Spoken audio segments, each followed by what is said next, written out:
What's going on, everyone? Welcome on into another episode of Golf on Tap. As always, I'm Jack Bushman, joined by my partner in crime, Ross Baran. Today, we got an excellent show as we'll be diving into Scottie Scheffler making PGA Tour history. The heater continued this week at TPC Sawgrass as he marched everyone down on Sunday, became the first player ever to successfully defend their title at the Players' Championship. Unfortunately, breaking my heart in the process as Wyndham Clark had the most cruel lip out of all time. We'll also talk about the meeting going down between the PGA Tour Policy Board and the Saudi PIF in the Bahamas today. Tiger Woods in attendance. Not in attendance this week at the Valspar Championship as the PGA Tour's Florida Swing wraps up this week at Copperhead, Innisbrook Resort's Copperhead course. Another fantastic event that I really enjoy betting on. I enjoy covering. I enjoy watching because these Florida courses all are kind of similar in that they demand a lot out of the field and are a strong test from tee to green. And those are always the events that I personally enjoy watching. So excited for that. But before we get into all this good stuff, Ross, it was, man, a breathtaking Sunday in so many different ways at the Players' Championship. A second consecutive week that the PGA Tour really got everything that they wanted. And I thought everything about Sunday was a smashing success, man, other than my bank account still being my deposit slip on the old betting app still being at $0 by the end of the day. Other than that, man, it was an electric Sunday. How you doing this afternoon, and how'd you enjoy the final round of the Players' Championship? Man, I had such a decent Monday for it being a Monday. I mean, it is snowing here again, so God knows when I'll actually be able to golf.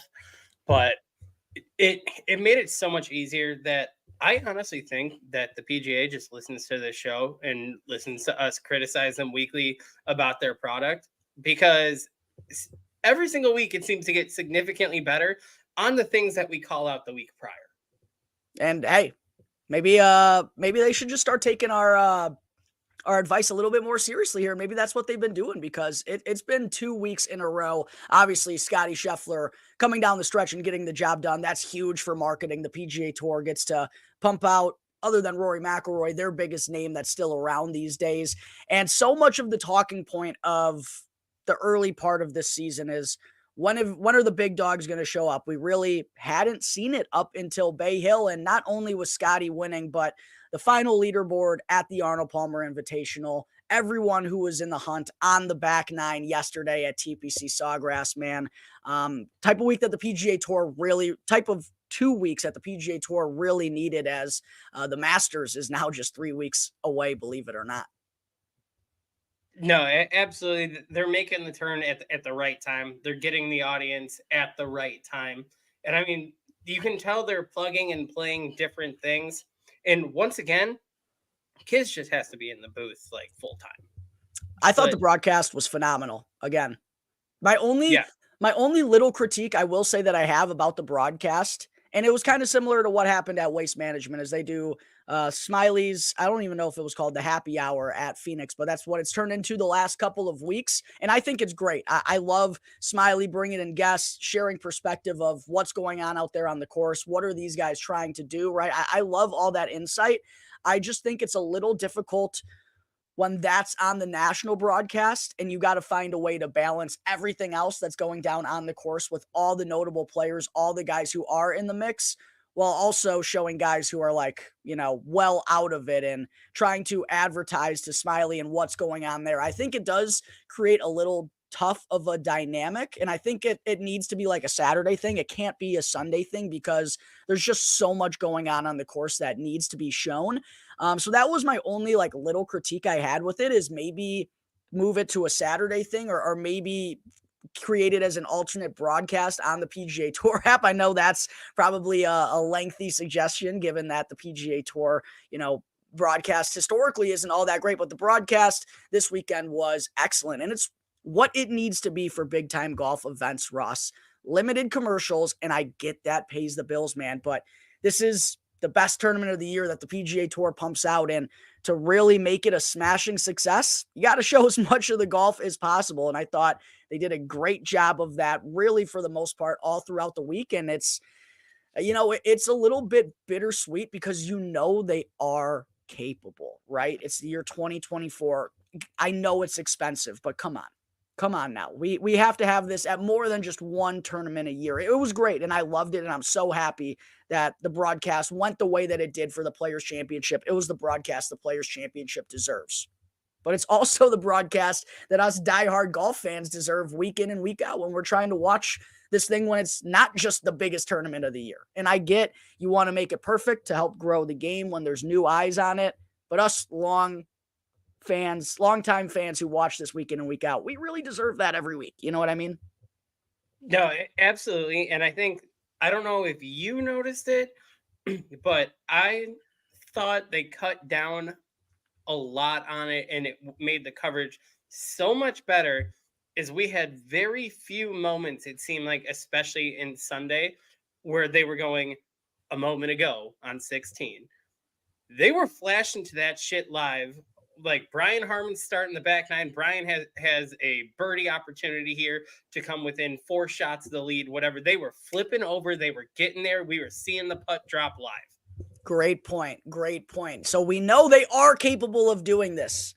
And I think it's funny. We talked about this a little bit before recording, but Rory McIlroy had some comments. He has to get in front of all the in front of all the cameras, in front of all the microphones week in and week out. So it seems like we always talk on the show about a comment of Rory McIlroy's, but this one I thought really hit home to me. And he talked about how, as the PGA Tour, supposed to be a player run tour, wasn't exactly what happened when the deal broke last June 6th, nearly a year ago now. But he said with that being the way it is, it feels like the priority goes to making sure the players are happy with everything that's going on, when in reality, in order to grow this game, you got to give the fans what they want to, and you got to kind of cater to them to really grow this thing. And I think the broadcast goes hand in hand with that. Having coverage like this week in and week out, we know it's attainable. We know it's feasible. But that's kind of the stuff you have to do to get the outreach that they truly want. And Rory McIlroy called it a little bit of a broken and backwards policy that the PGA Tour has kind of always gone with. That's kind of just the way business has gone in the past. But I think this is a good reminder to listen to the fans. And when you give the fans what they want, it turns into a smashing success, a great golf course that's televised for everyone to see all the important shots. That's what it takes to really grow the game. And I think getting that week in and week out is going to do the PGA Tour wonders. If it ever gets to that point, that's up for debate. No, absolutely. I mean, I think one of the best things that they covered that we got to see, that not only was it one of the best things, but they had the drive and the focus to pay attention to it, was in the beginning of the tournament, the whole Rory, Victor Hovland, Jordan Spieth thing, that became electric, and they did not turn away from that. We are not switching away from this. You got Jordan and Victor basically pointing their finger at Rory, disagreeing, and it's happening live on the course. They stayed on that for 10 minutes. I loved that, and I loved how they even pumped it out on the socials, and it's like, that's the stuff that needs to go out there. This is the stuff that gets eyeballs on it, and, it's really wasn't much of a controversy. Like, Jordan had some kind of weird comments about it, and he just said he was unsure of some things. They were just talking things over, but it was a great insight of what goes on the golf course out there, and those are the things, those little moments can just turn into a great clip on social media just like that. And I love to see the PGA Tour being okay with pushing that out there, not being afraid that, oh, this is going to make Rory McIlroy look bad and we're going to be scared about how that goes. Like, no, this is the stuff we need to see, we want to see, and look what happens when you give it to us. It was great. Well, especially because it doubled up, because we got to watch Johnson Wagner pound fastballs into the turf to reenact what the ball may or may not have done.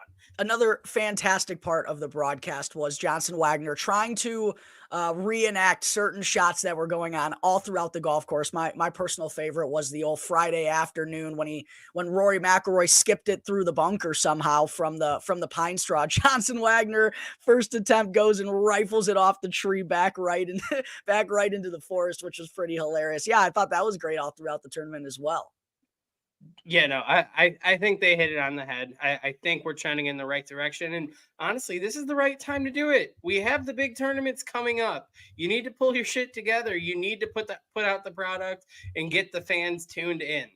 Absolutely. Couldn't have said it better myself. But what really did make this Sunday great, though, Ross, was just the names at the top of the leaderboard. It was absolutely marvelous. And we got to talk more about Scottie Scheffler here, man, because starts the tournament 5 under on that first day, and then comes out early for his Friday round, and clearly is in some discomfort. We see him getting a full-blown neck massage out there on the golf course, and it's like, oh, Scotty's a little dinged up here. Some other guys may have a chance. And even going into that final round, like, a lot of people were assuming it was going to be a 3-horse race between Xander Schauffele, Wyndham Clark, and Brian Harman with the way that it was shaping up, and seeing the guys go out there early. There were scores out there, certainly. And with the way that those three had been playing, it felt like one of them was at least going to fire a 66 or a 67 to go and take that thing. But that ultimately didn't end up happening. Xander and Wyndham, I don't want to say they got off to a bad start, but it was ho-hum and not the start you wanted either of them to have on Sunday to go and close this thing out.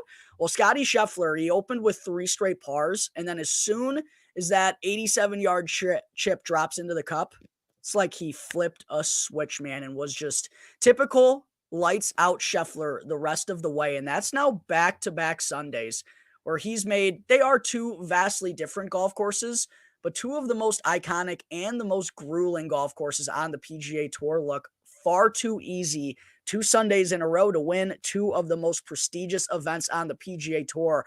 I was absolutely gutted because I had Wyndham Clark, and we'll get there in just a moment. But at the same point in time, while I was frustrated that Scotty went and stole that thing, I do completely understand that greatness is happening right now. And Scottie Scheffler, not only just becoming the first player to successfully defend their title at the Players' Championship, but just winning all these big time events. And I know it was a year between his victories until last week at the API, but man, it's just terrifying that this guy basically won this thing on his C game. Like, Ted Scott, his caddy, said at one point on Friday afternoon, he wasn't even sure Scotty was going to be able to finish this tournament.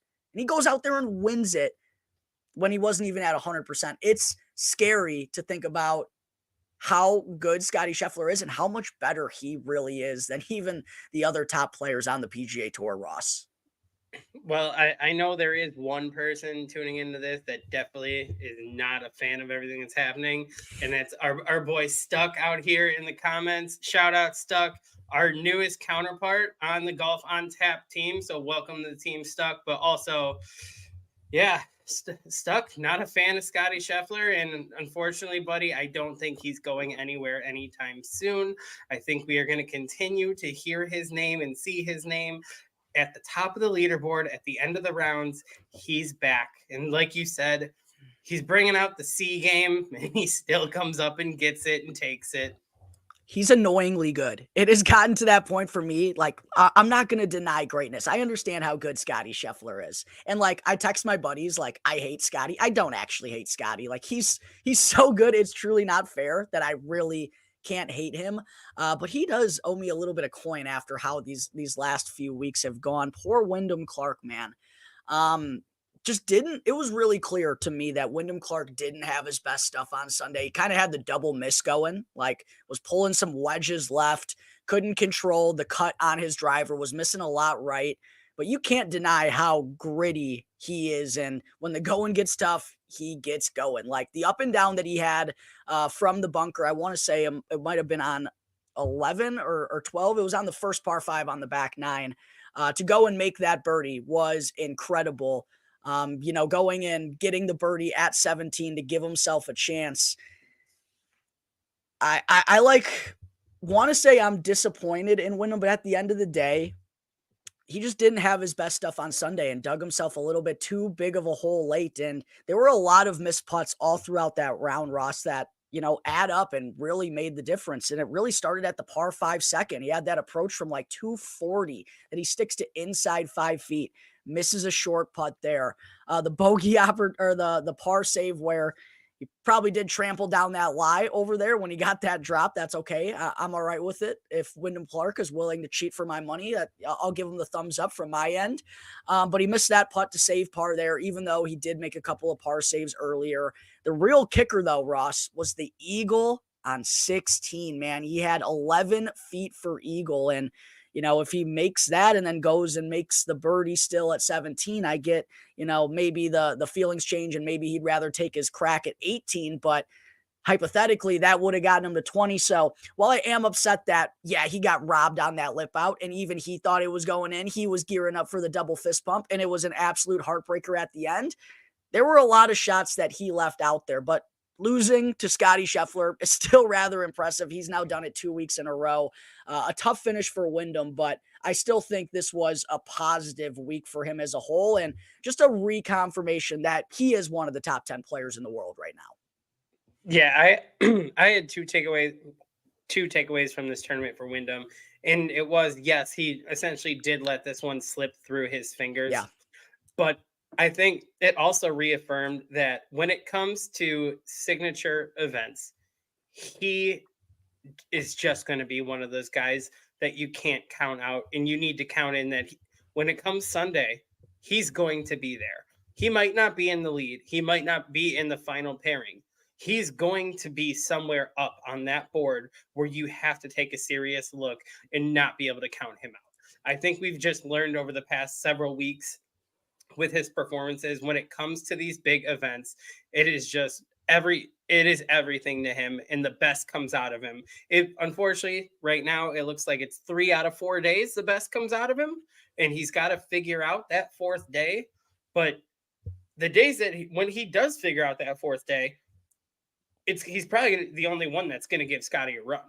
And even when he doesn't have his best stuff, Ross, and even when he does have that off round like we've seen so far this year, he still has the short game and still has the tenacity to go and fight and that's kind of to me what makes the biggest difference between the top of the top and just a mid PGA Tour player is how good their bads can still be and like how he can go and make a ridiculous bogey save like he did on 17 on Saturday to kind of calm things down after miserably hitting one in the water. Like he still has enough to find his way to get around and hang in there against the best. And I thought that was really impressive. But yeah, Wyndham definitely left some out there, man. But like you said, in those big dog events, the signature events, obviously won the U.S. Open last year. I think the PGA Championship at Valhalla this year is going to be a really good setup for him. It's almost like he's kind of got this Kepka in him a little bit where, oh boy, I don't know what that was. While playing in the biggest events, he's just going to find a way to get there, man. And he just gears himself up for those big ones. And it's been really impressive to see what Wyndham Clark has accomplished over the last 12, 13 months, man. Really taking himself into a different level and has to be respected by all the big guns on tour now for sure. If he wasn't already. Yeah, I mean, you definitely could see with the broadcast that there was that moment in the closing holes where essentially when you did the math, it was, well, you basically got a birdie out to have a shot. And a lot of other players will be like, well, I got a birdie out to have a shot. And Wyndham you could see the look in his face, everything like, well, then I just birdie out. I love his guts, and I love how much it means to him, too. Like, I love the fire. I love the emotion. I love the fist pumps, even though he got the fake fist pump on 18. The one on 17, like, I love how much it means to him and how much he wears his heart and his emotions on his sleeve, man. It's good for the game of golf to have a guy like that. So, major stones by Wyndham Clark late to even give it a go and to give himself that opportunity on the 18th green one. Like you said, looking at the situation, you're like, oh, boy, Dub's going to have to birdie out here. Made the most of it as close as he could have, man, and probably deserved a little bit better fate on that 18th putt, but it's the way the cookie crumbles sometimes. But speaking of cojones, one guy whose cojones are going to be questioned once again after this week is undoubtedly Xander Schauffele, man, because those last 5 holes are basically a synopsis of Xander's career, and I don't want to like throw shade his way because he does have some great wins and obviously is the reigning gold medalist at the last Olympics. But how many times is he going to let these slip away? And this one probably slipped away from him. I feel like it's more painful for him than it is for Wyndham because Wyndham gave it a good run late. He did everything he really could have. Xander didn't make birdie on the last par 5. He missed a 6-footer on 17, which to be fair was a difficult putt that a lot of guys missed from that area. then to go play 18 the way he did, it was like, oh, Xander, here we go again, man. Well, I mean, you said it, that we are the reigning gold medalist from the last Olympics. However, he's a silver medalist in his career. This was the 13th second place of his career. Hard to believe. And this would have been like a really big one for his resume. Like, this would have been the next step. Okay, Xander's got that premier event. Now it's time for him to go and gear up and win a major. And not only did that not happen, Ross, but Xander still hasn't won since the Genesis Scottish Open in 2022. It has been a near 2-year winless drought for him. And a guy who's as talented as he is and is well-rounded and has competed in basically all of the major championships, man, he's got to be absolutely crushed that he didn't come away with this one. Oh, you could 100% see it. I don't know if you saw his press conference yesterday when they talked to him after, and he said, "Yeah, I'm going to go home and lick my wounds. That it doesn't matter how mentally tough you are. At some point, like, these things start to get to you. I finished second on tour 13 times now." Yeah, tough one for Xander for sure, man. Interested to see. I don't know if he's going to play at Valero. I know he's obviously playing this week, but interested to see what he's going to come out like this week and how it's going to go for him in these majors. Is this going to be a spark for him? Is this going to be a deterrent for him? Is he going to fade? It's going to be interesting to see how Xander responds to this, because out of all the second places that he's had, this one might sting the worst because he just played so bad during those final 5 holes, and had to just feel like Scottie Scheffler was constantly on his heels during that stretch and just wasn't able to get it done, man. But like I said, unfortunately, it's kind of the story of Xander Schauffele's career. Another guy who finished in a tie for second, though, that also had a putt on the 18th hole to force this thing into a playoff was Brian Harman, who also is probably someone that thinks this one got away a little bit because he didn't birdie either of the par 5s on the back 9, and he also missed 2 putts within 6 feet on numbers 1 and 2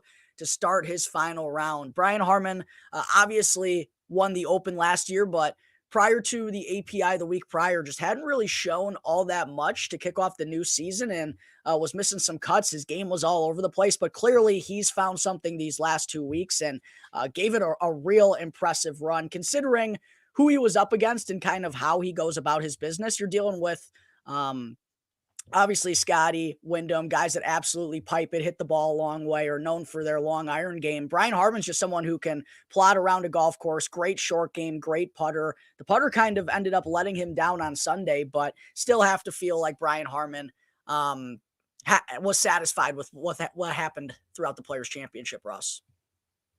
Yeah, absolutely. The way that the game is coming around for him right now, he's another one of those guys that I have circled is starting to put it together, starting to get hot at the right time, especially as we're heading into major season. I mean, he's got a couple more tournaments. He is playing again this week. Yep. Got a couple more tournaments to work on this and get into form before we hit Augusta. Overall, just a really applaudable performance for him once again, although he's got that gigantic mallet putter, man, and he's such a tiny man versus I know the size of that mallet. It's just visually, like, not aesthetically pleasing. It's weird. It's weird to me. No, I agree. And there is just something not aesthetically pleasing about watching Brian Harman, like all the waggles, short little guy with a big old putter. I've had a couple people say when he takes off his hat, they certainly didn't expect him to be bald. Like, maybe just looks a little bit odd. Like, but boy, can he play, man. Brian Harman. Yeah. Really impressive stuff. Fell just short like a couple of other guys did. But other shout outs that are certainly deserving from this tournament as well, Ross. Maverick McNeely, another guy who played really well. We saw him pop up at the top of the leaderboard at the Waste Management Phoenix Open earlier on in the season, still making his recovery back from back surgery that he had last year, which forced him to miss the remainder of the season. But I thought he was a great story and shared some great insight in his interview on Saturday. I really, really liked that. And Matthew Fitzpatrick, Siwoo Kim, two guys on Sunday that rose up the leaderboard to certainly make themselves some good money. I believe Matthew Fitzpatrick netted himself $400,000 with that late stretch that he had. So that must be nice, a rather good time to do it. But not only just the top of the leaderboard, man, there were so many other cool stories going on throughout the course of this week. Joel Damon racking up a high-end finish, putting some good rounds together. We love to see that for Team Joel and Gino. That's also what made this week such a great follow, was not only the big dogs doing the big things, but a lot of these interesting stories finding ways to pop up on the leaderboard as well. Yeah, absolutely. For me, I think the biggest one had to be Joel. He's such a fan favorite, and then like the whole thing with Full Swing, basically showing him having like a complete breakdown. Yeah, of like how tough this is to be such a popular player and like go to the course and everyone wants to be around you and talk to you, and it's like, but I missed the cut, and like that's not cool to me. I'd rather be a nobody finishing 30 tied for 30th than be one of the most popular people on tour and miss a cut. But it's like a weekly thing, so it's a huge rebound for him. Just an all-around feel-good story. You could see what it meant to him and how happy he was. And I'm gonna roll with Joel for a little bit here. absolutely. I'm hoping Joel puts on a good stretch. This is the start of a very good season for Joel Damon, because as you alluded to, it was a little bit tough to watch him going through those struggles on Full Swing, and how is it impacting his psyche and his life at home, and how it's affecting his caddy Gino. And he basically just said he got as famous as he's ever been while playing the worst golf of his entire career. And that's got to be a tough pill to swallow. So seeing how, no spoiler alerts, just seeing how how season 2 ended with Joel, it's very promising to see that he's done this early on in the season. I joked on Twitter though with Mark the Caddy, a former guest here on the podcast. He posted that he and his wife were watching season 2 of Full Swing, and his wife was saying stuff about Joel, and I commented saying a tad bit concerned as to how Joel and Gino are going to be spending that player's money, but hopefully if their focus is on point, they'll be putting it to good use and having a good week at the Valspar Championship here. Yeah, absolutely. All the best for Joel. We're going to continue. This is a Joel Damon fan podcast. 100%. We are Joel Damon stans over here. My brother, Joey Riccata, we were both on Wyndham Clark last week. He texted me the second that it went down.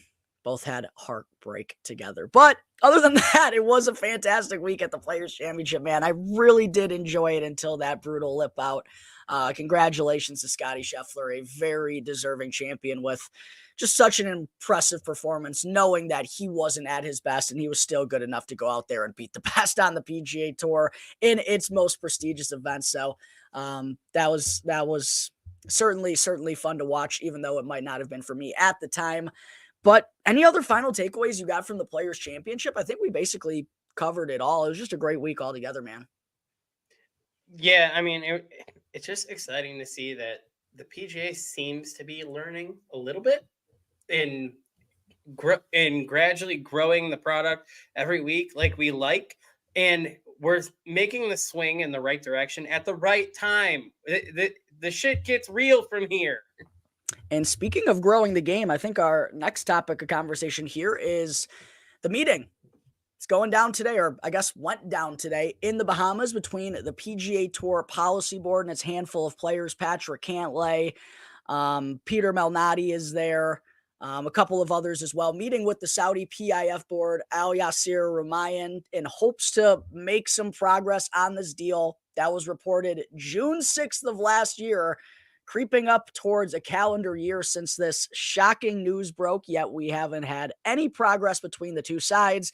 It feels like it's really hitting a stalemate over these last few months, and even leading into this season, Ross, we were kind of like, what's going on here? The season's going to start. Is anything going to happen on this? Finally, it looks like conversations are going down between the two sides. Took place at Albany, where Tiger Woods hosts the Hero World Challenge and where he also parks his yacht. I don't know if that was like a power move by Woods late, because I know this was supposed to be held in Ponte Vedra following the Players Championship here today, but gets moved to the Bahamas. But we haven't heard any news coming out from that meeting or anything as of yet, other than just the plane tracker that's on X. I apologize. I forget the name of the account who is tracking all of these planes, but we've been seeing planes going in and out of the Bahamas over the last couple of hours. We haven't learned anything yet, but Ross, your thoughts on just this taking place and what we're hoping to get out of it? The fact they're doing anything is impressive. It's only taken almost a year to get to this point. It's big. Tiger's there. Tiger is there. That is one thing that we haven't really gotten involved at all so far. Is the man is there, and literally the PGA rolls with him. He's built the legacy. He's earned his spot on the players board. He was unanimous selection that you need to be on this board with us. That he's there. Cantley's there. Where Cantley, I think, has just kind of taken over between the Jordan Spieth and Rory McIlroy departure, where Cantley kind of seems like he's the head man, where if you guys aren't going to get it done, I'm going to, and it's kind of gone full steam into this. From same thing, I believe it's Radar Atlas 2 is the guy that Thank you. Messages us all the time to give us scoops that he's getting. I was seeing John Henry from SSG was on his plane was tracked being there. So it looks like it was more than just the player board. It looks like even the guys that were part of the other deal the PGA made in the past few weeks, those representatives are there too. And everyone is there trying to hammer this out because once again, they did set a deadline for the Masters that they wanted a framework or something in place. Well, we have 3 weeks to go, buddies. So they're in the Bahamas. I hope they're all having a nice cold drink sitting on a beach and they're hammering this one out. But like you said, it's a lot of it is tracking planes and guessing who is on those planes. We know the few players that are there, but we don't really know anything else because nothing's really come out. Although I'm hoping something comes out and we get Patrick Cantlay to sing like a church choir boy. He will. He will. But yeah, obviously it's big that this meeting is finally going down and, we're starting to run out of time here if they do want to reach that deadline to have the framework deal finalized or at least in a state of moving forward. I think it's also just big that the players are there too. Tiger Woods obviously has to be there, as Rory McIlroy said over the weekend. Like, the PGA Tour kind of goes with Tiger, right?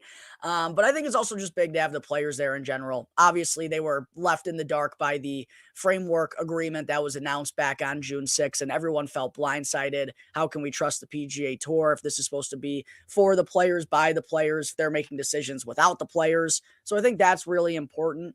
Obviously, they have to be involved in this decision. I'm really curious as to what's going on in those conversations. Like, is Patrick Cantlay like straight up being like, Jay, shut up. Like, I'm taking this from here. You already fucked this up enough. Like, and also, how is Jay still here? Like, reports came out last week that he was asked to resign twice and said no, said he still thinks he's the man for this job. I don't know how in the hell he could possibly still think that. And I don't know how the hell he could possibly still think he's going to have a job whenever this is all finished. Unless he literally puts it into the contract that he can't get fired, he's good as gone. But I'm really curious to see what's going on. Like, what are those conversations like right now? Obviously, you and I have our opinions on Jay Monahan, and with Patrick Cantlay kind of leading the charge on this, I just pictured this as Jay Monahan walked in the room, did the introductions, and Patrick Cantlay probably looked at him, told him, sit the fuck down and shut up. And he's been sitting in the corner the entire time while Patrick Cantlay and the rest of the player board talks to Yasir. Hitting him with the I am the captain now. Look at me. I am the captain now. Sit over there and shut up. You've done nothing. You've done nothing for the past 9 months. You don't need to do anything right now. We don't have anything to really get into since we don't have any details from this meeting, but I'm sure at some point in time, there are going to be some leaks or some information as to what was discussed. What's the next step from here? We'll be covering that as soon as they come out here on Golf on Tap, but that's all we got as of right now. What were you gonna say, buddy? Well, I was going to say it was especially because I just don't know where the stance is with Monahan. But I do know if you saw the trophy presentation yesterday at the Players Championship, he got the Gary Bettman treatment when he walked out there. Deservedly so, I will say. He might deserve it more than Gary Bettman at this point in time. Yes. He deserves it, man. Yeah, going to be really interesting to see what's up. I was going to say, the fans let him have it, and they did not hold back. And I think that was honestly great for the tour, that you have your tour main event, your crown jewel. The commissioner went to present the trophy, and the PGA diehard on-site fans let you have it, where now you know where you stand in their graces. You can't hide behind a microphone up on a podium anymore. You were out there in the open, and you got to see what we think of you. That's a good point, because boy, has he been hiding and ducking, and he's got the flu at the most convenient times. But when you get put back out into that limelight, Jay Monahan, we're going to let you know what we think about the job that you've done as the commissioner of the PGA Tour. We're going to let you know. I thought that was just worth bringing up, that was the first time we've really gotten to see him with a fan interaction, and I think he got a come to Jesus moment with it. Wonder if he still thinks he's the right guy for it. If he does, he's got bigger stones than Wyndham Clark.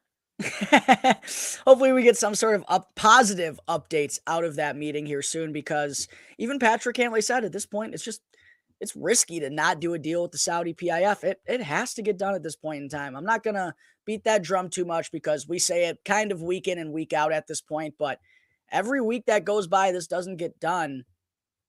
People get more confused. They don't know who to watch. They don't know what side to pick. They don't know what golf tour is the most prominent. And that loses for everybody. So ultimately, I think we know where this is going. Let's just get it fucking done. I know some people are going to have to come to some agreements that maybe they're not the most comfortable with. At the end of the day, it's still better for the growth in the future of this game long term. And we've waited long enough at this point. All right. You already broke our backs with the announcement, Jay, going back on everything you stood for. Now you're taking over a year to actually get it done, when we want to see all these players back together playing against one another, not just at the major championships. It's ridiculous. The hypocrite, how hypocritical it is. Yeah, I think ideally they need to get this done by the Masters.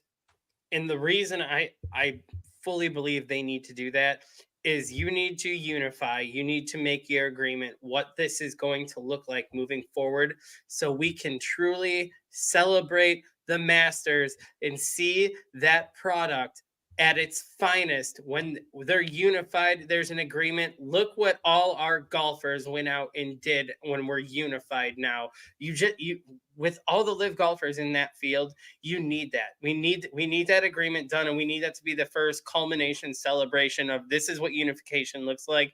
Look how fucking awesome this tournament is. That would be a lovely start to Masters Week, and hopefully it would play out with a phenomenal tournament. Before we move on to the Valspar Championship, this is a hypothetical that I wanted to ask you, or I guess not even really ask, but bring up. Do you think if this does get done before the Masters, do you think live golfers are able to play on the President's Cup this fall? Because it undoubtedly makes the event way more competitive and way more watchable, which should be the goal, right? Honestly, I don't think Weir's going to budge on it. I think he has his opinion. I mean, they did a team dinner already 2 weeks ago to celebrate. He looks like he's got his guys, which even granted, he had that celebration. And when I looked at those pictures, I went, there's a few guys not in that picture that I think very well are going to come into play like August. And you're going to kind of be regretting that you made the decision so fast. And I'm not even talking about live guys. I'm talking about guys that are further down in the FedEx Cup points that are making their way up and being more consistent performers.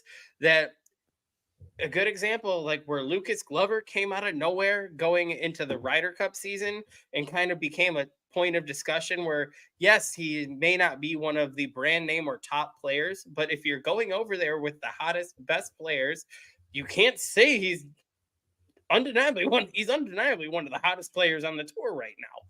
So I think he's setting himself up for that, where you kind of already know what your roster is, and maybe you called it a little bit early. Maybe there should be 1 or 2 spots still in the back of your mind up for grabs come the end of this season. Yeah, a long, long way to go for opportunities for guys to certainly emerge into the mix like we saw last year, as you just mentioned. Just was curious as to your thoughts on whether or not that would go down, but I do think it would give the internationals a much better opportunity if they could have a Joaquin Neiman. Um, I don't know why I'm blanking on other international. Louis Oosthuizen, like there's a plethora of other guys. Cameron Smith, obviously, major champion. Doy, that would probably help their chances. So I was just really curious as to how that's all going to unfold, assuming a deal gets done before the Masters. We're going to keep our fingers crossed on that one, Ross, because like we mentioned, I think that would be a perfect little way to start Masters week, or even like by the end of Valero. It's just got to get done here in these next 2 weeks, man. It's for the greater good of the game. Let's get it done, folks. Anyways, not going to harp on that too much. We got the last week of the Florida swing here as the 2024 Valspar Championship at Innisbrook Resorts Copperhead course is how we're going to wrap things up before heading over to Texas for 2 weeks, leading into Augusta National. But Ross, as I mentioned off the top, plays pretty similarly to all the courses that we've seen so far on the Florida swing in terms of it's very challenging. The rough is super long, could be up to around 4 inches this year. We get really tight fairways, sand bunkers, water hazards on 9 of the 18 holes. It's a very tough golf course, and that's what I personally love. And I actually was pleasantly surprised by the field. It's notoriously one that a lot of the big guys skip just because of the Arnold Palmer Invitational and the Players Championship. But we got some pretty good players in here compared to most years in recent memory. Xander Schauffele, Justin Thomas, Jordan Spieth, 2-time past champion Sam Burns is here. Keegan's here. Brian Harmon off of that great T2 that we alluded to earlier in the show. I was pleasantly surprised with the field, and I think it's going to be a pretty solid one this week to close out the Florida swing. Yeah, absolutely. I agreed that there were a lot of players just doubling down to finish the Florida swing that, normally you would expect after following API and the players, you'd expect this one could be hit or miss on what the field looks like. We have a lot of big names circling back. Just, I'm already here. I might as well play it, get my FedEx Cup points, and maybe, for someone that really makes sense, honestly, in this is like a Justin Thomas. Because every single week you see him, he's in the Aon swing 5 and the swing 10, and that's how he's essentially playing into the next events after the struggles last year. I feel like he's just playing some of these events, sticking around for the maybe I just win the fucking thing and I'm in everything the rest of the year and I don't have to do this every single week stuff anymore. I kind of think Xander is almost in the same boat, even though he's obviously all in the big ones. But I feel like this, even though he came off a T2 last week, even though he didn't win, I feel like this still would have been a spot for him to potentially withdraw after just what went down after that final round. But I kind of feel like he's like, this is a good opportunity for me to win one. I still haven't won in 2 years. I got to go to Copperhead this week. I'm gonna put a spoiler alert out there for a later segment. I did not put him in my picks this week. Very interesting. But some other good players here, too, that I haven't mentioned yet. Cameron Young also here. Tony Finau, Sung J M, Minwoo Lee, Nick Taylor, who is likely to be a stalwart of that President's Cup international team later on this fall. I mentioned Keegan, Maverick McNeely coming off of that good finish last week. Doug Gim's been playing good golf. It's a solid tournament, man, and a really tough course. Long, 7,370 yards. Par 4s, there's 9 of them, 5 are over 450 yards, a lot of dog-legged holes. As I mentioned, the fairways are so narrow here. They're 29 yards wide on average, some of the tightest we see on the PGA Tour. There's penal rough. Because accuracy is so prominent, a lot of guys are hitting less than driver off the tee, and you're just going to need a solid short game to get around here because the greens are small. You're going to miss sometimes, and it's kind of avoiding the big number like it was last week at Sawgrass. So it's a course that I really enjoy watching and watching the players get tested on. And we've seen the winner of this tournament eclipse 10 under just twice over the last 5 years, both of them coming via Sam Burns. So I think it's shaping up to be a good one. Let us know in the comment section who you're targeting early on this week. I don't have anything in right now. Don't have any bets finalized, but really curious, Ross, excuse me, to see where your eyes are taking you here early on in the week. What guys are you kind of liking right now? I've got my regular weekly 5 picks. We got 4 outrights and then one. Hey, I think we can make some money here. Once again, the natural in this has been playing really well. The past several weeks, just not be able to fully put a full tournament together. I like Sam Burns here with the history he has here. I liked Sam Burns last week. I bet him last week. Went nuclear in round 3 after a little bit of a slow start, and I think because he has kind of had 2 shoddy finishes in back-to-back tournaments, people forget how good of a start he is off to this season. A lot of high-end finishes, and as you mentioned, really great course history. Won here back-to-back years and then finished T6 last year. So completely understand the Sam Burns love. Yeah, especially if you just look at his past few weeks, there's just one round in there, maybe a round and a half, that it sets him just a little bit too far back to really make noise on Sunday. Like you just said, with the going super low on Saturday, but just too far back on Sunday to really do anything significant. And he did have a decent Sunday, and then towards the end he went in the water on 17. Like there's the unravel, but got to try something to move up the board.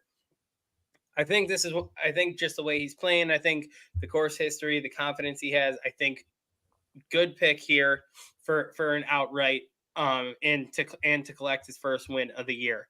And before you move on here real quick, I do just want to say to anyone who's listening to this, maybe wanting some more information, course history does kind of tend to be rather sticky here at Copperhead. Like we saw Paul Casey win back-to-back years. We've seen Sam Burns win back-to-back years.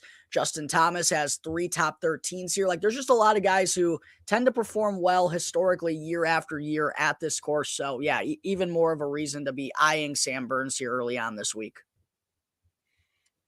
And then from there, I'm going to follow up with another person we've talked about that is just playing consistent golf. Feels like he's coming on strong at the right time of the year. I do like Brian Harman especially at 22-1 right now. Yeah, he's got good course history here too. Obviously, his game seems to be trending in the right way. 2 top 12s in his last 2 starts. T2 obviously at the Players. And it feels like he's the type of guy that would just work really well at this course, right? Like hit fairways, have a sturdy short game, hit some putts. If the winning score is like -11, -12, that seems right around Brian Harman's ballpark. And I know they're obviously different courses, but that was kind of like the scoring that was going down when he won the Open last summer. Yep, part of my reasoning, and we've already touched on multiple times the putting. The putting here is crucial with how low the scores actually are at this course. Where I'm going to go with the man that has ice in his veins on the putting green. I like Nick Taylor here. Man, he has been playing so good and in big dog events. And I mean, Nick Taylor, 2 wins over the last 10 calendar months. It's been a really, really solid run for Nick Taylor. Didn't have his stuff on Sunday after getting himself into contention with what he did on Saturday, but can't be disappointed for how well his season has got off to a really solid start. Yeah, I just think that his putting is next level. We saw the waste management that when he gets to a certain level of contention, it's just ice in his veins. In every single thing, that cup looks like it's 10 feet wide and he's going to drop it. And I think with just how important putting is on this course, I really like Nick Taylor's putting game for when we get on the greens to be in contention there on Sunday. And that's going to bring up my 4th outright. Another person you already mentioned, another person that you and I have both discussed several times. I've already used to pick on him in the past, but he just seems to get better and better and hang around more and more every week, where I see the name, I see the number, and I go, I got to touch that. Again, it's Doug Ghim, the 45-1. I knew it was going to be Doug Ghim. Another great finish last week at the Players, top 20 again. The putting has been better. The ball striking is always good for Doug Ghim. He opened at 70-1. He's been hit down already to 50 low as 45 at FanDuel. So you and I are not the only ones who are liking Doug Gim this week, which is a little concerning to me, but I've been peeping what he's been doing all year so far and can't not be impressed. Doug Gim's been really solid. Yep. And my final pick of, hey, spend a little, throw a little around, make yourself a little bit of money. Isn't outright. We got Joel Damon sitting at 100-1. Let's roll with Joel in the successes, but not on the outright. I'm really liking the fact that after a T10 at the Players, they got Joel Damon marked at 20-1 to finish in the top 10 again this week. I think that's a crazy big number. That might just have to be part of my betting card. I might have to bet it right when we get off this show. I don't know if I can multitask well enough to do this live, but I think that's a really good number.